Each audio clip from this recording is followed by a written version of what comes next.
Son las 8 de la mañana, las 7 en Canarias.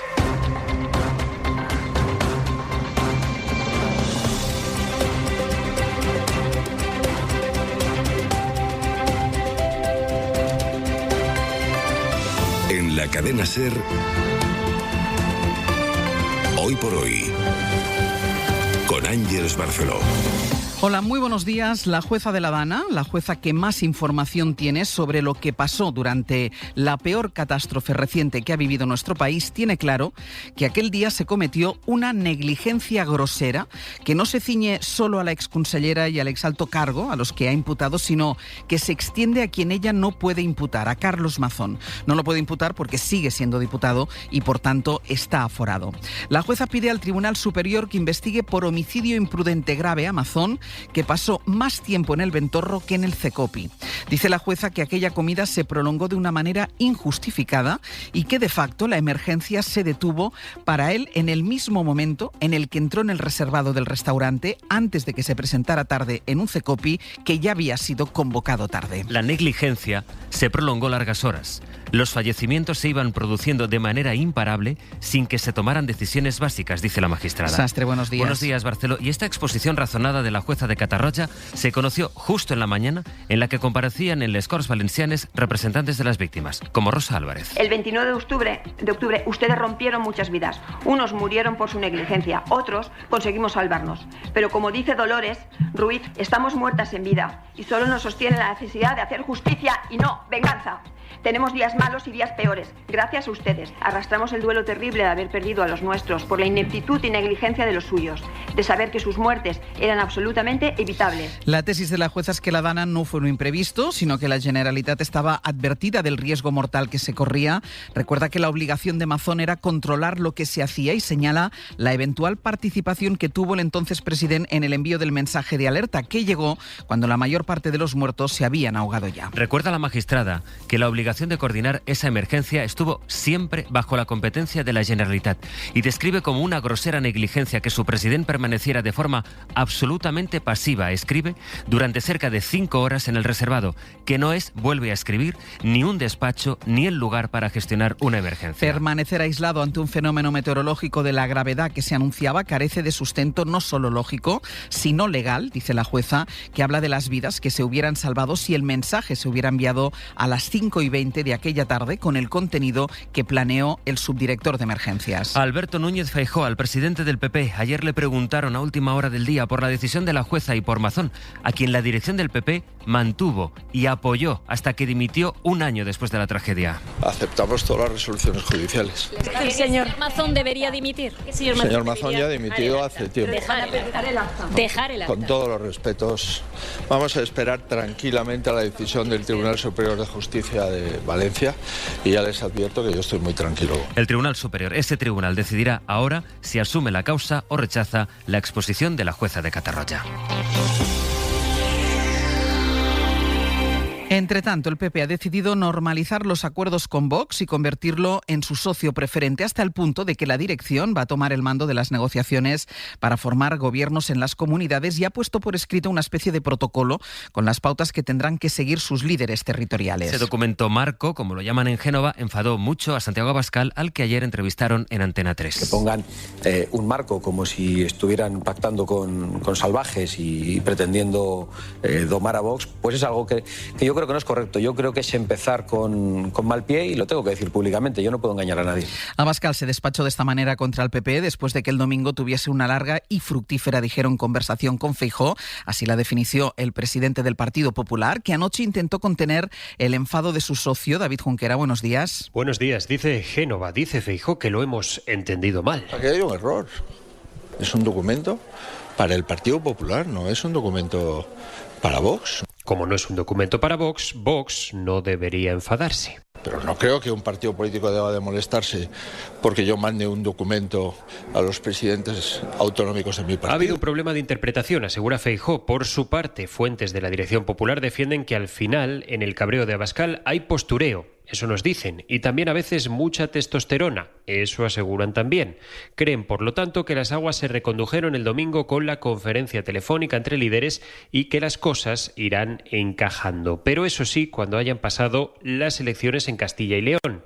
Desde Génova puntualizan, los líderes regionales siguen siendo la punta de lanza de las negociaciones, aunque la dirección trata de igualarlas y ordenarlas. Azcón ha estado hablando con Tellado en Génova y Guardiola tiene previsto sentarse esta misma semana con Vox. Así que las cosas se mueven, pero con el lastre que supone que haya unas urnas todavía por abrir. De Vox, con quien el PP trata de normalizar así los acuerdos, habló ayer José María Aznar para advertir de que la derecha populista, que es como la llamó, en realidad no quiere pactos con su partido. Yo lo digo con toda claridad, sí. No, por favor, no se pierda mucho el tiempo hablando de pactos o de alianzas. O sea, el interés fundamental de los dirigentes populistas de la derecha en España, es decir, de Vox, es no pactar con el Partido Popular.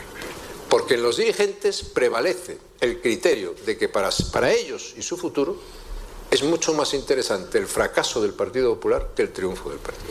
Fue un diputado de Vox, Manuel Mariscal, quien ayer también se refirió de esta manera, ahora la escucharán, al presidente de Radio Televisión Española en la comisión en la que comparecía. Es que los españoles van a estar deseando que entremos con motosierra y con lanzallamas cuando Vox llegue a Radio Televisión Española.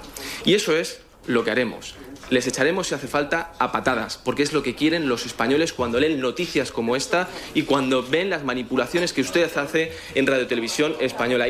Bueno, pues en menos de una hora veremos qué ambiente político hay en el Pleno del Congreso, que se retomará a las 9 con la sesión de control en la que veremos un nuevo cara a cara entre Alberto Núñez Feijóo y Pedro Sánchez, horas antes de que el Gobierno desclasifique los papeles del 23F, tal como acaba de publicar el Boletín Oficial del Estado. Laura Gutiérrez, buenos días.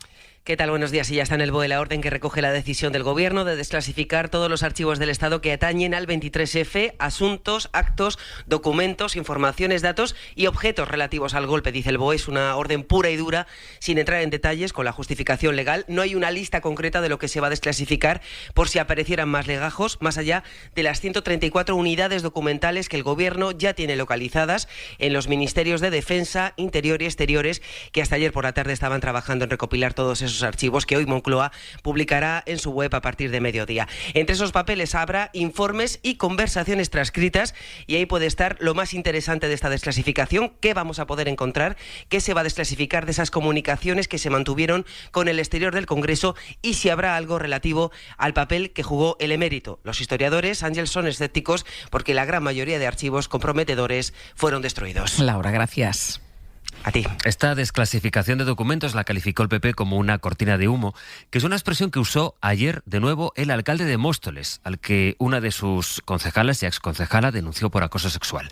La oposición municipal pidió la dimisión del alcalde en el pleno que celebraron ayer, pero él aseguró que no piensa marcharse. De hecho, él se comparó con las víctimas de los nazis. Esto es una campaña absoluta de deshumanización de una persona. Esto ya se hacía hace años en la antigua Alemania, deshumanizar. No hay ninguna condena, no hay tan siquiera la condición de querellado, no hay ninguna resolución judicial. ¿Qué hay? Hay 6 portadas en un medio de comunicación. Para mí, 2 para el DAO. Esto es una campaña absoluta, otra cortina de humo para hablar de ese falso feminismo que no deja de ser un machismo rancio. Hemos conocido además una nueva denuncia contra Íñigo Errejón por una presunta agresión sexual. La denuncia la presenta una mujer que pide que se preserve su identidad. Pedro Jiménez, buenos días. ¿Qué tal, Ángels? Buenos días. Sí, la denunciante es una actriz de reconocida notoriedad y proyección pública que pide al juez que la declare testigo protegido por miedo a represalias. La denuncia relata que Íñigo Errejón y ella se conocieron por Instagram e iniciaron una relación que duró menos de 4 meses. La víctima recoge 3 episodios sexuales no consentidos en octubre de 2021. El primero se produjo en el baño de un local en Móstoles. Ella estaba en una boda, pero él le puso un taxi para que le acompañara. Ambos habían consumido alcohol y drogas y en los baños del local le forzó para que le hiciera una felación. Después, de camino a casa del exdirigente de Sumar, le volvió a forzar sin su consentimiento. Ella terminó subiendo al domicilio porque no se atrevió a negarse y allí mantuvieron relaciones completas, sin protección, a lo que ella se había negado. La denuncia por violación recoge que la víctima ha sufrido ataques de pánico y se ha sometido a tratamiento psiquiátrico y psicológico. Pedro, gracias. A vosotros. El Poder Judicial no va a tomar ninguna medida contra el juez de la Audiencia Nacional, Eloy Velasco, que dijo que Irene Montero, que a los juristas no les iba a dar ninguna lección a alguien que había sido cajera de un supermercado. Ni tampoco contra el juez Manuel Ruiz de Lara, que llamó psicópata sin límites a Pedro Sánchez y arremetió contra su mujer. El Consejo de los Jueces había abierto expediente a los 2 magistrados, pero lo va a cerrar, porque la mayoría de los vocales conservadores indicadores propuestos a petición del PP cree que les ampara la libertad de expresión. Respondió en redes el ministro de Justicia, Bolaños, dice: el corporativismo es muy perjudicial para la imagen de la justicia. La mayoría de jueces estarán avergonzados por estos comportamientos y esta decisión. Y de los tribunales todavía hay un sonido al que ha accedido la SER, que se produjo el pasado 27 de noviembre, pero que no habíamos escuchado hasta ahora, el momento en el que José Luis Ábalos pidió al juez que no lo metiera en prisión, algo que, como saben, el juez terminó haciendo. He tenido la oportunidad de irme, pero estoy aquí. Pero les diré, más allá del arraigo que tengo, de que no tengo dónde ir, en ninguna parte del mundo, por más que se empeñen, pero yo sigo manteniendo mi inocencia. Ya sé que no es creíble, pero ese afán por demostrarla hace justamente que permanezca en mi país. La policía local de Alicante ha presentado el informe que ha hecho después de haber ido piso por piso por la lujosa urbanización con viviendas de protección oficial, cuya adjudicación está bajo sospecha porque algunas de ellas fueron a parar a personas del entorno de funcionarios del ayuntamiento o del PP que gobierna la ciudad. Los agentes se han encontrado con resultados realmente singulares. Empadronamiento sin certificar.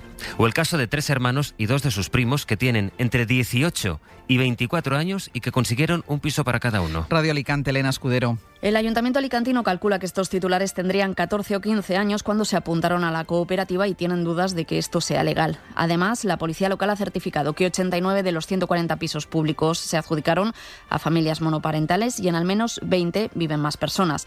En 46 no hay nadie empadronado y 26 están deshabitados por el momento. El Ayuntamiento exige explicaciones a la cooperativa. Cristina Cutanda es su portavoz. Hablamos de 5 jóvenes cuando se inscribieron estos cooperativistas, con 14 o 15 años.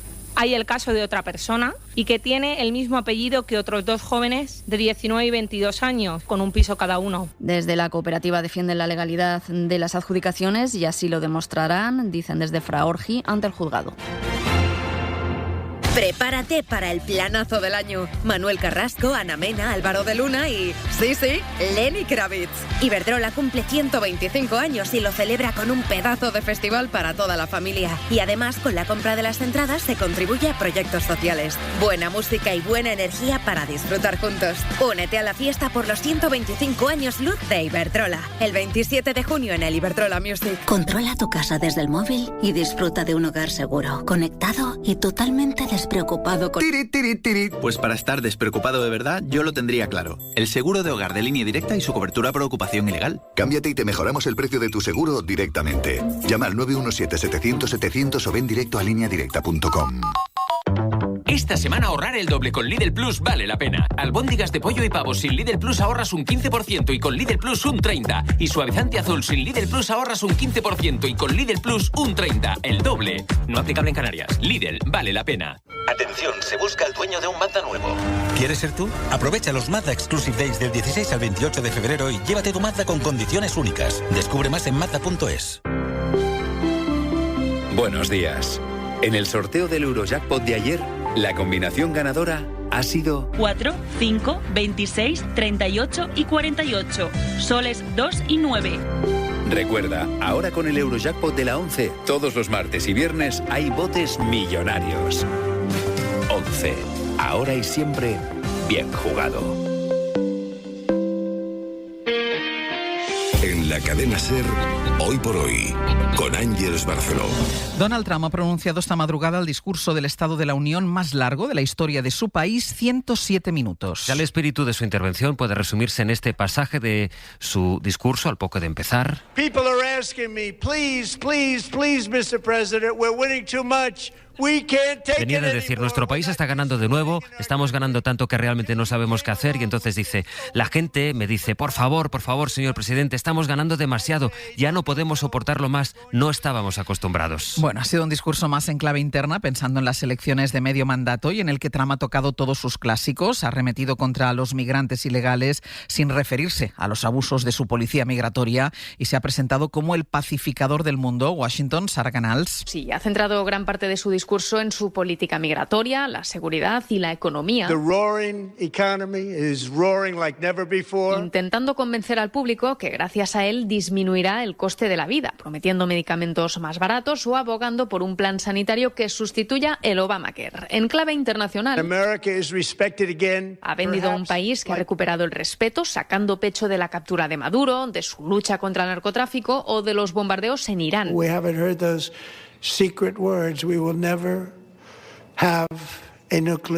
A quien ha presionado por no haberse comprometido aún a no desarrollar armas nucleares. Ha criticado a los jueces del Supremo por declarar ilegales sus aranceles recíprocos. Y no han faltado momentos de tensión con los demócratas. Les ha llamado locos y les ha vuelto a acusar de fraude electoral, alegando que su única forma de ganar elecciones es haciendo trampa y que piensa ponerle freno. La imagen de cientos de lápidas cubiertas por la nieve y por las banderas de Ucrania ilustra esta mañana las portadas de varios periódicos que recuerdan el 4º aniversario que se produjo ayer del inicio de la invasión por parte de Rusia. Varios líderes europeos acudieron a Kiev para mostrar su apoyo a Zelensky. Enviado especial Nicolás Castellano, buenos días. Buenos días, Ángels. Pero ahora allí en Kiev, después de todas esas muestras de apoyo, queda la evidencia de que las cosas siguen como estaban y el final del conflicto queda igual de lejos. Sí, sigue igual de lejos porque los ataques siguen sumando más muertos para más lápidas y más banderas en recuerdo a los caídos, como los 4 cadáveres más que se contabilizan esta madrugada en Zaporilla, en un nuevo ataque de las tropas de Moscú que solo en esta región han lanzado más de 600 drones y proyectiles solo en las últimas 24 horas, mientras la población civil sigue sufriendo la otra estrategia de Putin, la de destrozar las instalaciones energéticas. El alcalde de Kiev, Klitschko, en una entrevista a la cadena SER, detalla que los rusos han dejado a más de 6.000 edificios de viviendas sin luz y calefacción solo en las últimas semanas y que aún hay entre 300.000 y 400.000 personas que siguen sin electricidad. Y llama a Trump a venir urgentemente a Ucrania para que entienda por qué debe mantener el apoyo. En esto incluso Klitschko, este célebre opositor a Zelensky, cree que Ucrania solo podrá resistir a Rusia si Trump vuelve a ofrecer el apoyo que necesitan las tropas ucranianas. Nico, gracias. Hasta luego. Eliges entre cientos de sonidos para relajarte. Pero nada te deja tan tranquilo como saber que puedes elegir los años de fijo y de variable trayendo tu hipoteca a ING. Y además descubres si podemos mejorar tu precio. Con las hipotecas naranja tienes más opciones para estar justo donde quieres estar. Más información en ing.es. B-Travel presenta conversaciones entre expertos. Como maleta experta en viajes, viajar por el Mediterráneo, islas griegas o norte de Europa con Costa Cruceros es lo más. Incluyen bebidas y traslado al puerto gratis reservando desde 100 euros. Y yo, como economista experto, confirmo que a ese precio todo cuadra. Con B-Travel siempre vuelves con más de lo que te llevas. B-Travel, viájate la vida. Las ofertas solo 3 días en Frescos duran eso, solo 3 días. Por eso son tan buenas. Y salen todos los martes y viernes. Y hay que estar atento para llevarse, por ejemplo, y solo hasta el jueves, la tarrina de 500 gramos de fresas de huertas españolas a 3,49 euros. En tienda web y app. Supercor, Hipercor y Supermercado El Corte Inglés. ¿Qué necesitas hoy? Precios válidos en Península y Baleares. Ah, qué bien el masaje. Perdona, ¿cuánto tiempo me queda? Pues el que usted quiera. Qué bien. ¿Seguro? Claro. Oh, vale. Pero 2 horas, por ejemplo. Usted es el ganador de Eurojackpot, ¿no? Sí. Pues las que usted quiera. Con 120 millones de euros, lo bueno dura forever. Con Eurojackpot cada martes y viernes por solo 2 euros, potes de hasta 120 millones. Eurojackpot de la 11, millonario forever. 11. Bien jugado. Juega responsablemente y solo si eres mayor de edad. ¿Qué hay detrás de Don Simón? Las naranjas de nuestra tierra. Apreciadas en todo el mundo por su sabor único y por su excelente calidad. Lo que hace que nuestro país sea reconocido como la huerta de Europa. Don Simón, número 1 en zumos exprimidos. El accidente de Adamuz y las limitaciones de velocidad han desplomado las ventas de las 3 compañías de trenes de alta velocidad. Han caído alrededor de un 30%, mientras el avión ha duplicado sus reservas. Edu Hernández. Renfe, Ouigo e Irio han visto como su venta de billetes ha caído un 30% tras el accidente de Adamuz y las limitaciones de velocidad de la línea Madrid-Barcelona. Son datos de la plataforma de venta de billetes Trainline. Pedro García es su General Manager para Europa. Yo creo que es entendible un poco la reacción que se se está generando. Y esto ha provocado que otros transportes vean cómo su demanda aumentaba considerablemente. Los datos de Mabrian Technologies para la SER señalan que las reservas de avión, a través de, por ejemplo, plataformas de agencias de viajes, de los últimos 15 días de enero, se multiplicaron por 2 para la ruta Madrid-Barcelona, por 3 para la Madrid-Málaga y casi por 5 para la Madrid-Sevilla. BlaBlaCar también ha registrado aumentos de demanda considerables, del orden del 24% para las rutas entre Madrid y Barcelona y de más del 400% para las rutas con Andalucía. Y en 10 minutos el abierto. Con Ignasi Guardans, Ignacio Escolar y José María Lasalle. 8:20 de la mañana, 7:20 en Canarias.